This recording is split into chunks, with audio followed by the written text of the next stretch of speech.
opportunity. We are excited. Sorry, I hit the record button. Thank you, That's Homay, for hanging in there with the webinar technicals, and go ahead and get started. okay, not a problem. So again, thank you for this opportunity. We are excited to share our software Redcat with you folks. Um, I know we are starting late, so what I'm gonna just try to cover some of the basics and see maybe we can just cover some basic essentials within 20 minutes, 30 minutes, and after that, I don't know how many people are online right now. If anybody's interested to ask further questions to do the second exercise, we can. So what I like to do is just first very briefly start by going over the two exercises for which I was planning on sharing today, but maybe I'll just limit to one of them. So let me tell you the details, and at some point I may ask everyone online to see which one they are interested in seeing, and I can maybe customize the presentation. So there are two exercises I like to perform today. So just a broad outline of what I'm planning on doing. The first one was an exercise in domain assembly, where the protein uh, can be divided into two. The structure of the protein can be divided into two segments.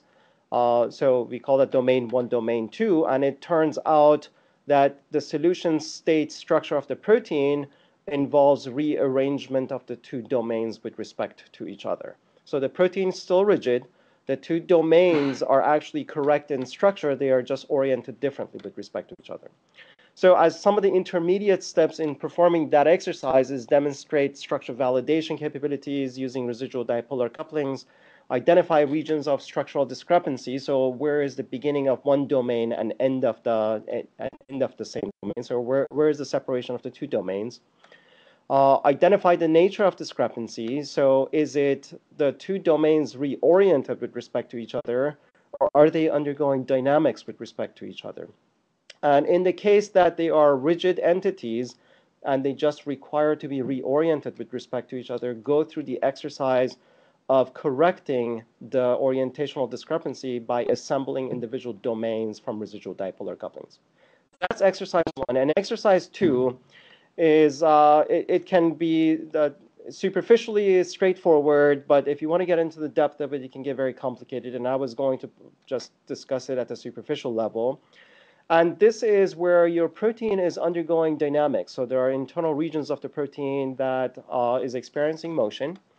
And so the starting point would be, so the residual dipolar couplings have been simulated to incorporate dynamics of the proteins. I also forgot to mention that both exercises are based on simulated RDCs. So for the second exercise, the first step would be to demonstrate structure validation. And of course, the regions that undergo dynamics should not fit the data. So there should be some structural discrepancy there, and the structure should not be then be rejected as a valid structure. Then from there, one can ask the question of how much can we infer about the internal dynamics or the structural discrepancy. So can we identify the regions of structural discrepancy, and can we identify the nature of discrepancy, which in this case turns out to be internal dynamics. And this is where it can get complicated. So internal dynamics can be an uncorrelated melting of the structure, or is it a rigid body dynamics, which then one could potentially start talking about structure of the dynamical region, and then assemble and then reconstruct the trajectory of dynamics and so on and so forth. And that's where the future work for characterization of dynamics would have come in. Unless there are objections, and I'm going to pause for a minute to hear what everybody thinks. Maybe I will ask the question. Let me ask the question at the end, because I have two additional slides that demonstrate gets into the details of exercise 1 and 2, and at that point I may ask the question. So related to exercise 1, what I have done, and all of this data was provided as part of the package for this teleconference, and I may put it as part of on the web somewhere, on part of Redcat's web link, so you can go and download these examples to work with. So here I have started with the structure 1A1Z, and we have generated residual dipolar couplings for the native structure, which is, by the way, it's an X-ray structure. It's a very good structure. And the structure is shown in the middle of the page in green. And of particular interest, I want to bring your attention to the terminal helix. It is residues, I believe, 71 through 83. And it is in the most right-hand side of your screen is a helix that's pointing upward. And we can take that to be the native structure, the solution state structure of the protein, since that's what we have used to generate residual dipolar couplings. And that's going to mimic the data acquisition of the solution state. And I have then presumed that the structure that we start with has the helix pointing in a different direction, and that's what's shown in red. So the difference between the structure in red and green is only the terminal helix that instead of pointing upward is pointing downward. So my starting structure is in contradiction with what the actual native structure is in the solutions. And part of the demonstration that I will show is that you can validate the structure. You can show that so the structure does not fit the data. You can identify the terminal helix is the one that's misoriented. You can confirm that it's a rigid entity.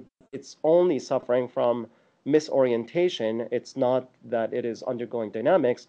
And then you can perform the exercise of assembling the second domain, which is the terminal helix, in its correct orientation to resemble the structure that we started with. So red helix is going to be turned to essentially become what the green helix is.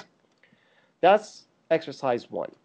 In exercise 2, we start with the human thymidylase synthase protein, the PDB ID 1HVY, and this protein is it's medically is important. It's a target protein for various cancer studies. And what has been known is that various regions of this protein undergo motion, internal dynamics, and internal dynamics actually leads to its function. So if you disrupt the dynamics, you disrupt this function.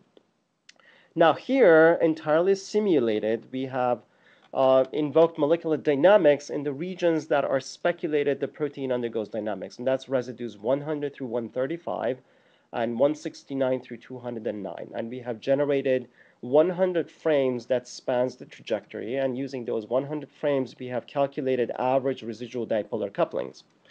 And then you can engage in validation of the structure where the structure should not fit the data because there are regions that are undergoing dynamics. Identify the regions, then from there you can embark in study of the dynamics, characterizing dynamics, confirming dynamics. So, and let me show you the MD simulation that we have put together. So there are two helices, two regions that are side by side. One region, if you can track my mouse, is on the right-hand side, and the other region is on the left-hand side, shown in green. Red is the rigid portion of the molecule that's not undergoing dynamics. And the residual dipolar couplings have been averaged to reflect the internal dynamics. So at this point, what I was going to do is essentially stick to exercise 2, the human thymidylase synthase protein, and just go through the first 2 items, validation of the structure and identification of the regions, whether how much in agreement will the RDC analysis fall with respect to residues 100 through 135 and 169 through 209 of the simulated one. So how accurately can we reconstruct that? Is that okay, or should I engage in the first one, which is the domain assembly? That one is going to require more time. I think that either is fine, either in both, whatever you have time for. Let's do exercise 2, and that will cover some of the basics and intermediate concepts in Redcat, and let's just see where we're at that. Okay? Sounds great. All right. So let me proceed forward by, I'm going to skip the residual dipolar couplings, what they are, what they do. What I want to focus on is at the very core of analysis of residual dipolar couplings sits the Soppy-ordered tensor matrix, which can give us quite a bit of information related to orientational and the dynamical components of anisotropy. So in our formulation of residual dipolar couplings, the Soppy-ordered tensor that we use is a 3x3 matrix, which is shown as S, bottom of your screen in the left-hand side. And that order tensor, we then decompose it to extract two components out of it, which is shown on the right-hand side of the equality as the R transpose is one Eulerian transformation, entirely rotational transformation, that, that provides information related to the orientation of anisotropy. And in addition to that, a diagonal matrix that has three principal alignment components, S prime, X, SXX, SYY, SEZ primes, that can give you information regarding the magnitude of dynamics. And so the way that I am going to be traditionally, this is the very basic theoretical aspects of it, and I'm just going to stop at this point after describing this. The rest of it can be found in the literature we have published in the past. Jim Prestigard's, the work that I have done with Jim Prestigard on my own, in addition, Ad Bax, Martin Blackledge, and a number of other people have actually contributed to the same, in the same area.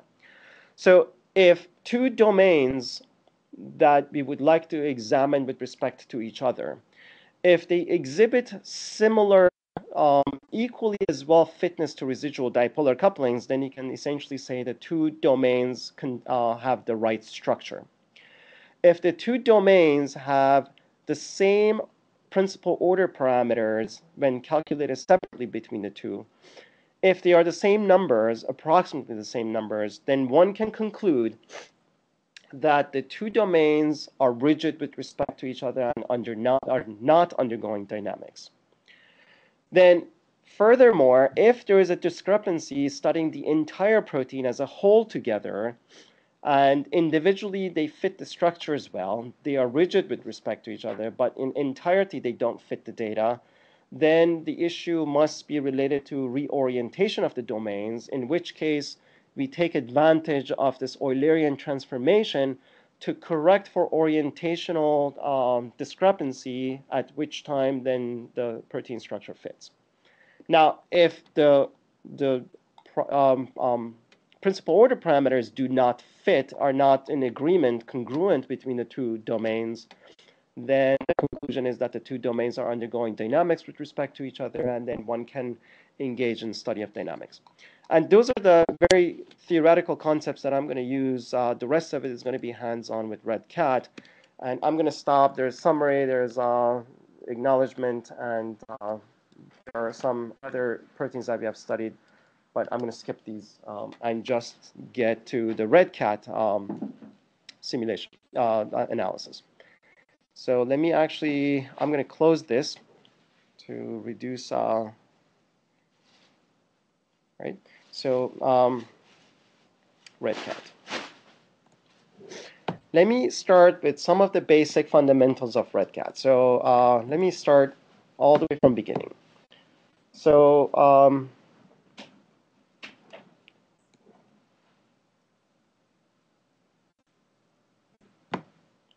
now, in the package that was sent, distributed as part of this presentation, there is Redcat demo subdirectory, under which there's a 1A1Z and human TS, HTS subdirectories. HTS I'm going to use as exercise 2 to start with. 1A1Z contains all the information with the intermediate saved results for alignment of the 1A1Z terminal helix. So if you go to HTS, human TS subdirectory, and Jason, would you give me a feedback as to whether my font size is whether this font size is legible enough, or should I increase it? I'd give it a command plus a couple times, see if you can get it a little bigger. Yep, that looks good. Yep. All right. So here, technically, you would start from just a PDB file, which in this case, mine is going to be input.pdb. It's just the same thing as, or 1HVY. And so you can fire up Redcat. The very first thing that you need to do is extract the atomic coordinates for the set of nuclei that you're going to study. So in this case, we're just looking at NH dipolar couplings. So you can do that under File, Prepare Input. A dialog pops up. You will give give the name of the the PDB input file. So in this case, it would be 1HVY001 underscore mod.pdb. And a Redcat output file, for example, test.redcat. You would tell it what residue to start with, what residue to end with. This particular protein, if you look at it, if you open the PDB file and look at it, it starts from residue 26, and I believe it goes to 301. So you would put 326 to 301. Then you will complete this grid of information. So atom 1 would be the designation of the first atom in the PDB, so that would be N. Atom 2 would be H. Gap is how many residues are between the atom 1 and atom 2. So if I put 0, that means the nitrogen and amide proton that are separated by 0 residues will be the pair of atoms. So that would be atoms that are coming from the same residue. If I put 1, that means nitrogen of I is going to be paired with hydrogen of I plus 1.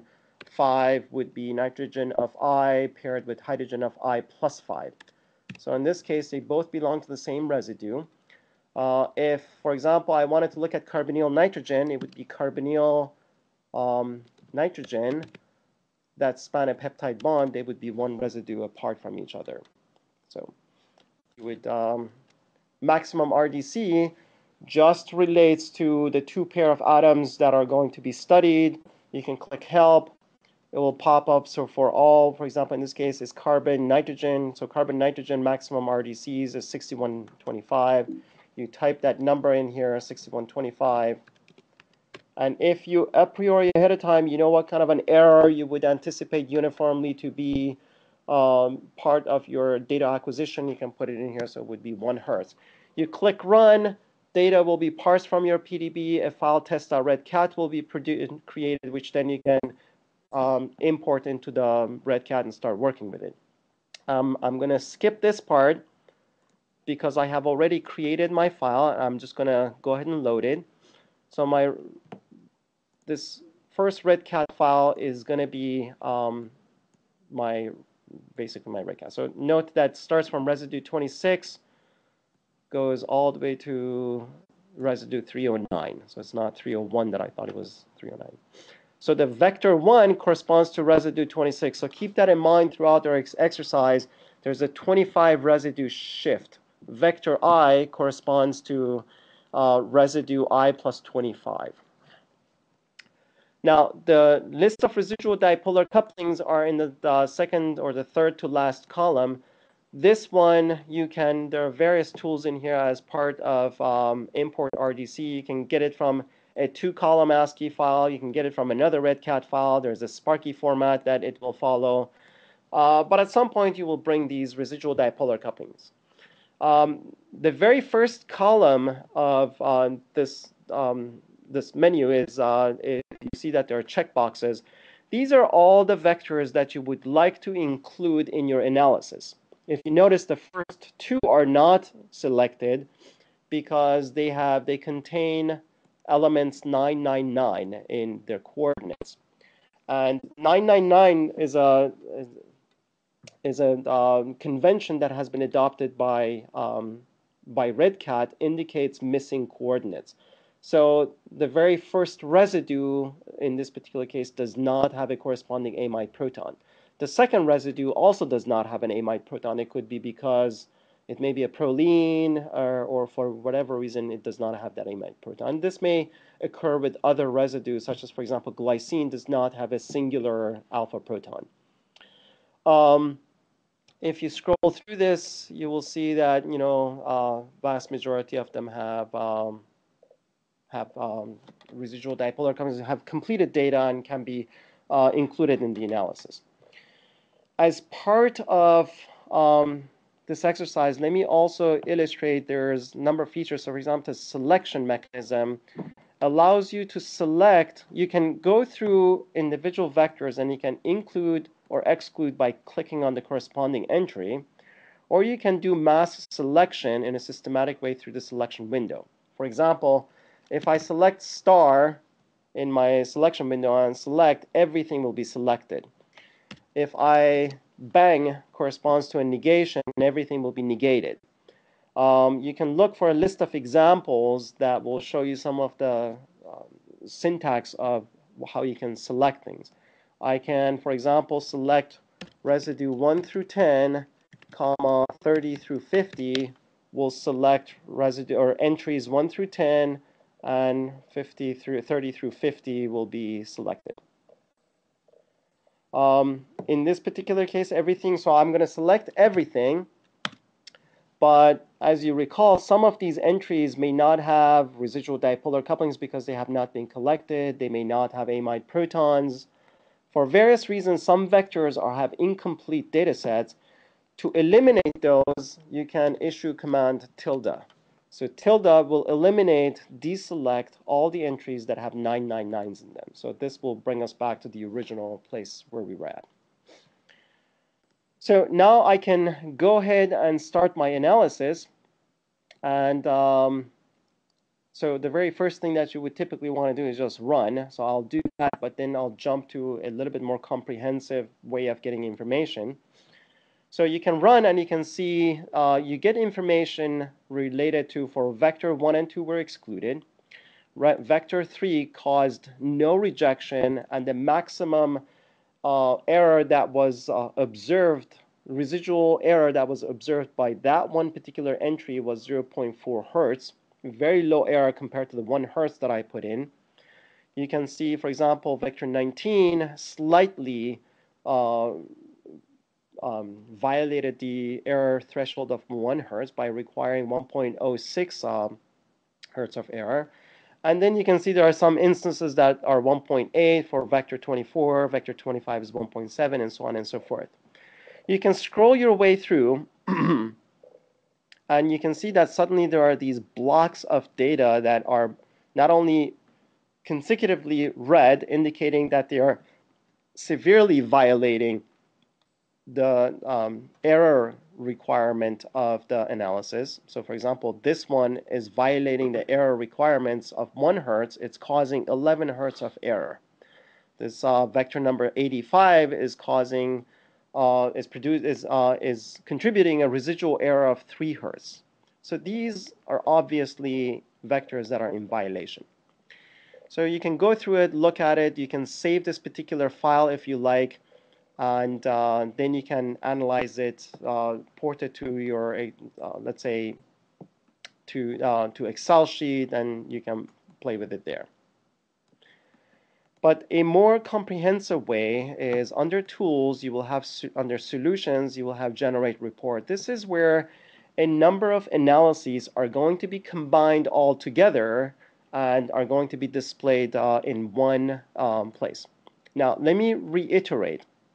This is the exercise in which human TS had been subjected to molecular dynamics simulation, and residues 100 through 139 and 169 through 209 were undergoing dynamics. So just keep that in mind. Residues 100 to 139 and 169 through 309. Also, another reminder, there is a shift of 25 residues. Vector entry 1 here corresponds to residue 26 because the protein started from residue 26, did not start from residue 1. So that region 100 to 139 approximately translates to vector number 75 to, so it's going to be 114. Now, so back to this full report. In the full report, you're going to indicate what kind of an acceptance error would you like for your analysis. Now, if you remember here in my error column, I had put a uniform 1, so I'm just going to leave a 1 in here and run. And you can just click OK. A number of information, number of things will be analyzed, and the information will be aggregated here. First, the best order tensor, the optimal order tensor that can be obtained is shown here in the form of the SOPI order tensor. There are 6,000 additional order tensors that are within the error threshold of 1 hertz. The order tensor, if it was decomposed, would have the principal order parameters of negative approximately 3 times 10 to the minus 4, negative 5 times 10 to the minus 4, 8 times 10 to the minus 4, and these three numbers need to be traceless, which they are, with the alpha, beta, gamma angular rotations corresponding to 118 degrees, 0 degrees, negative 118 degrees. So in essence, because the middle rotation about y is 0, these two essentially cancel each other. So this is already in principal alignment frame. If one was to use axial component of anisotropy for various vector types in order to, let's say, continue your analysis and explore NIH or other software packages, then the axial components of anisotropy for this particular order tensor, which is the best order tensor, would correspond to these numbers for carbonyl nitrogen, for NH, for carbonyl hydrogen, and for proton-proton. With the rhombic component of anisotropy of 0.16. The root mean squared deviation fitness of the experimental data to the back computed data is shown here. The Q factor is a component that Ad Bax's group introduced that normalizes root mean squared deviation based on the strength of alignment. And you can look it up in the literature. We have introduced an S factor that we feel is more accurate representation or normalization for the order tensor. We haven't published it yet, I believe. So for now, I'm not going to say much about it. The two, well, on the left-hand side, what you're seeing is an SF plot showing the visual and representation of the orientational component of anisotropy, where SXX is protruding. So maybe I should take a minute and explain what this is. So if the entire, all orientations in space can be represented as a unit sphere, one could represent the orientation of an order tensor by how the axis of a tensor would pierce a unit sphere. And wherever the piercing of unit sphere takes place, if you were to put a dot, would represent the axis SXX, SYY, and SCC. To visualize it in a 2D, then we take a three-dimensional globe and we peel it through the back and essentially flatten it, kind of like a map of Earth, where you see green pointing at you, that is the location of x-axis, blue is y-axis, and top is the z-axis. The back green is the negative x-axis. The bottom is negative z-axis, and the blue dot that appears on the left-hand side is the negative y-axis. Now, the SXX, SYY, SCZ, the principal alignment tensor, coincides with the protein molecular frame because the fact that, these two numbers, so 118 cancels negative 118, so there is coincidence, coinciding alignment tensor and the molecular frame.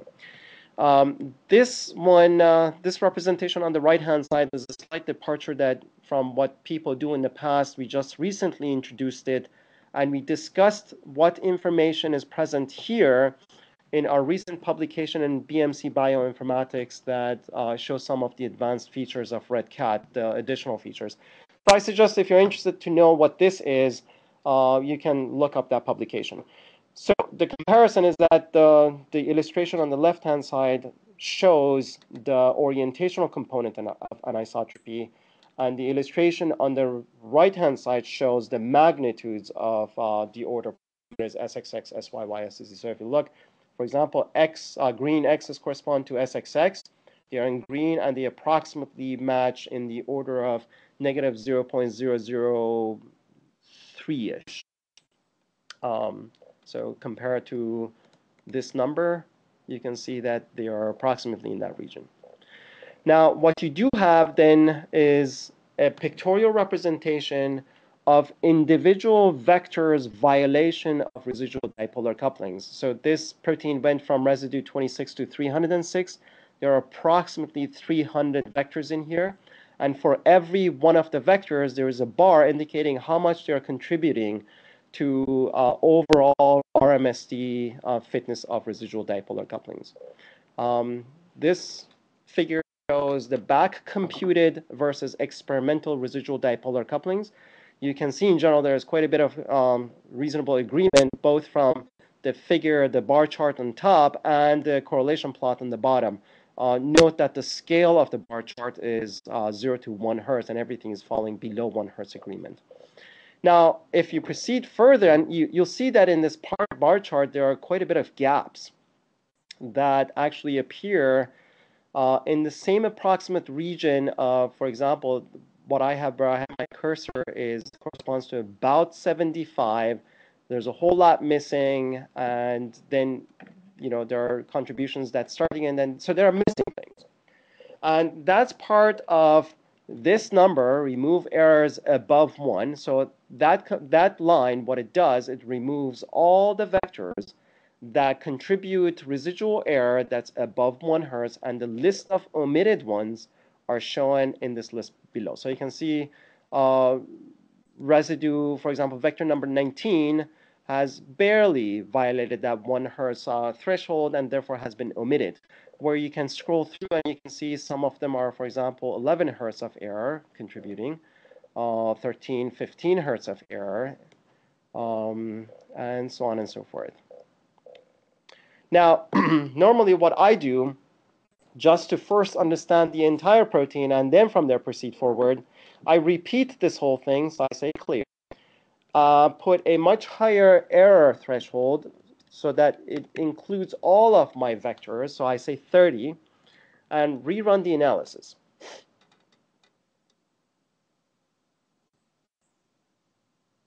So the analysis, because it has such a generous error acceptance, you'll see that your SF plot becomes much more comprehensive in what order tensors can exist. You can see pictorially now that the residual contribution of individual vectors, what it looks like for the entire protein, and there's nothing omitted. So coming back to this now pictorially then, it is easy to see that there are two regions that seem to contribute substantially to the misfitness of the data to the structure. And if you were to start looking at these, so I can repeat now the same exercise by having it cut off at, let's say, 2 hertz. So I can modify this number to be 2 hertz. And I can say keep error exclusions. Or I can just, let's forget about that. We just say OK without clearing the screen. Now you're going to have two sets of analyses. The top part is for error of 30 hertz, where there was nothing omitted. Then you have a second set of analysis that is for error of 2 hertz. And you can see that there are a number of omitted equations, vectors. You can see that the starting point of omission is vector 76 that corresponds to residue 101. That's one residue into the dynamical region, almost contiguously continues until residue 110, which corresponds to, or vector 110 that corresponds to residue 135. Remember, the dynamical region went from residue 100 to 139, whereas now we are identifying the dynamical regions based on this analysis to be from residue 101 to 135. So that's a very good approximation of the region that's contributing. Then again, the omission starts from vector number 151, which corresponds to residue 176. To refresh your mind again, the second domain started from 169, and it went to residue 209. So if you do the calculations, you'll see that it goes all the way to residue 177 is the last residue, and it very closely matches the terminal residue of 209. So the two regions that are causing the structural violation very clearly come across here. And you can now, once you have identified what residues are causing the issues, you can exclude those, which is really done by this analysis, and you can see that then your error, your acceptable error, the remaining vectors can produce the residual dipolar couplings that are below 2. You can repeat this exercise, and you say, I really insist that everything needs to be below 1 hertz, and you can repeat it, and you'll have another third set of analyses will be appended in here that will show you that everything is under 1 hertz. That includes all of these following entries. You can remove the ones that are marginally contributing, like for example this 1.06, you may choose to neglect this one. So I'm going to stop at this point. So this essentially, this whole process can be done to identify the regions of discrepancy, whether they are due to dynamics or orientational component. I'm going to stop at this point, and I'm going to maybe switch to exercise 1, demonstrate the same concept of how you can validate your structure and how you can identify the regions of discrepancy, and maybe show a couple more things with exercise 1 where it requires domain orientation. But I am not going to go through the exercise of the orientation. I'm going to stop at that point and revisit to see where we are at.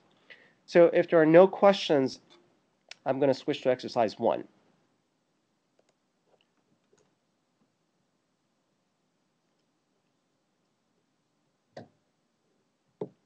Going once. Yep. Going If anyone has twice. questions, you can also put them in the chat window, and I can stop Homay and we can address them as we go. We can also do some questions at the end if you have them. So. Yeah. All right. So I'm going to close this session then, and I'm going to start my done. So file exit. I'm going to switch now to the 1A1Z, and just to reiterate what the 1A1Z exercise was,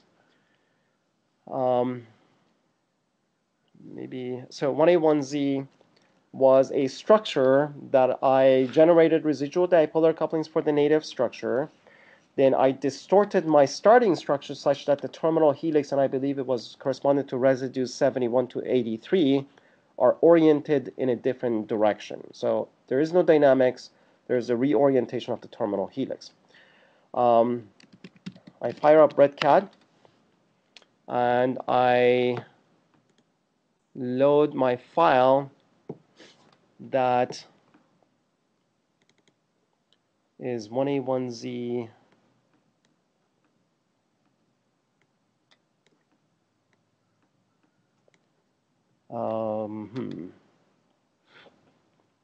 modified Redcat.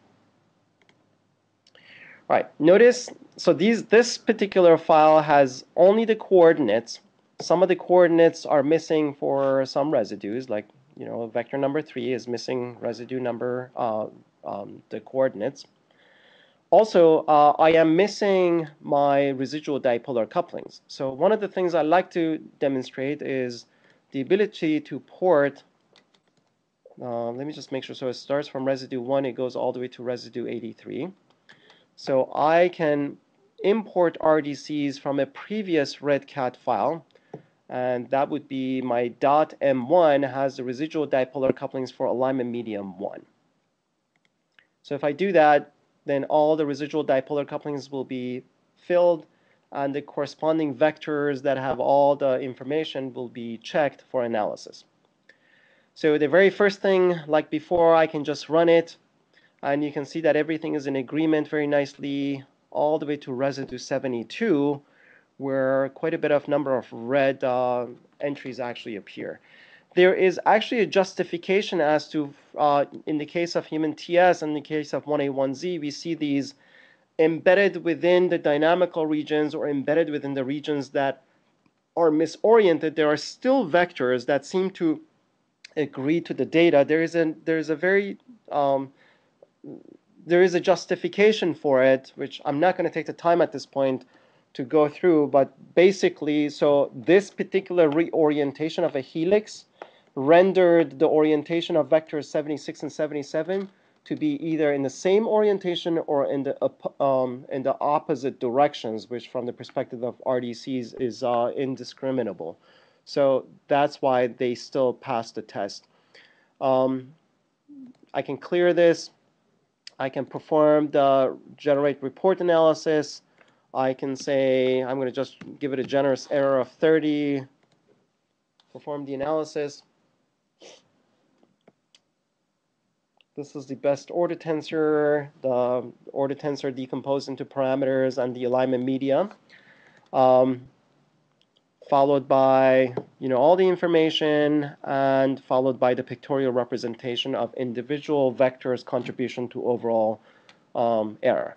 And you can see that the terminal region part of this protein then has disagreement with the rest of the protein. So you can use this as a guide to isolate the latter part of the protein from the beginning part of the protein. So I'm going to, based on this information, you can see, for example, if I was to reduce this to, let's say, 2, repeat.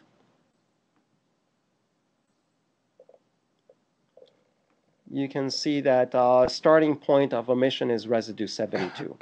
To be on the safe side, I normally include one additional residue before and after it, just to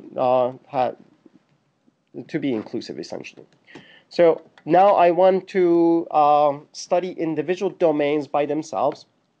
So what I'm going to do, I'm going to resort to my selection mechanism. I am going to exclude. I'm going to exclude everything. So I do that. Select everything, negate it. I am going to include residues 1 through 71, and I am going to exclude everything that has 999. So just to confirm, my last selection should be 71, 72 onward should be deselected, and in between anything with 999 should be deselected. So I can clear this, run the analysis for just the selected vectors.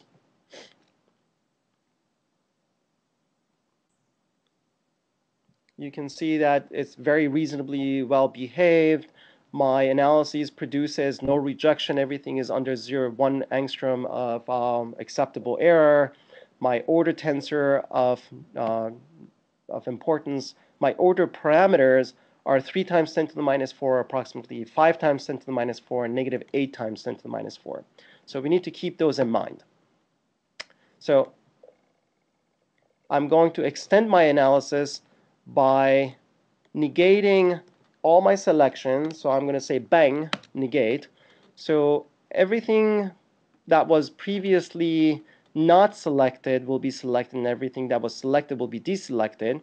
So my region 72 and onward is selected, but also there are some entries that have 999. So to eliminate those guys, I issue a tilde, and so all the 999s will vanish.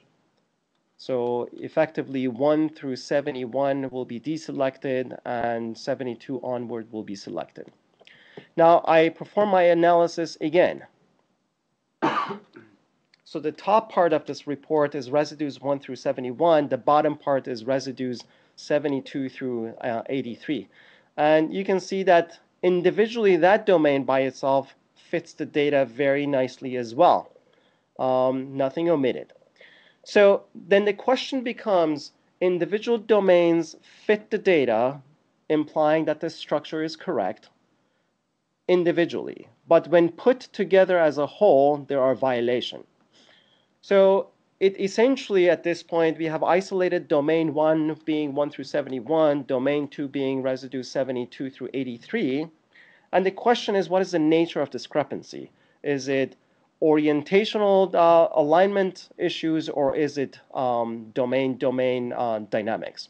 And that information can come from comparing order parameters. So here, my order parameters for domain 1 individually are 3, 5, negative 8 times 10 to the minus 4, and from domain 1 are then 3, 5, negative 8. So they're the same numbers, and for the most part, they are rigid with respect to each other. They are just falsely oriented with respect to each other. Now, I'm going to stop at this point, and because the rest of this is going to require probably another 20 to 30 minutes of massaging this thing, where the steps are, we put domain 1 into the principal alignment frame of the first alignment medium, we put domain 2 oriented correctly individually to put them in the same alignment frame.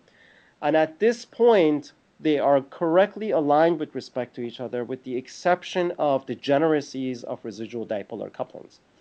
So the two domains are properly oriented with the exception of a possible rotation about XYZ axis by 180 degrees that could relate the degeneracies. So then the alignment tensor number 2 comes in that can resolve the 180-degree degeneracies to isolate the exact correct orientation. And I have gone through that exercise and created the intermediate Redcat files and the PDB files, but I don't think I'm going to take the time to do that. That's going to be another 20 minutes. What I can do for you, as I think there's one exercise that would be useful to perform. So let me just perform that. I'm going to stop again at this point to see if there are any questions you can ask me. If not, I'm going to show you how, given these Euler angles, one can rotate a PDB file or the coordinates that are loaded to put the protein in the correct alignment, in the correct frame, the frame of the alignment tensor. So I'll stop. Give it a minute. If there are no questions, I will proceed. I think we can power ahead. And if you wanted to go into it a little bit deeper, and we could abbreviate it for now, jump ahead, and then do a quick part 2 if you've got the time. We can edit it up and post it separately as a sort of supplement. I can. I just realized that it is actually 12, almost 12:30. So I have to be somewhere else at 12:30. So let me show you a couple of things that might be useful in extending this exercise into other parts.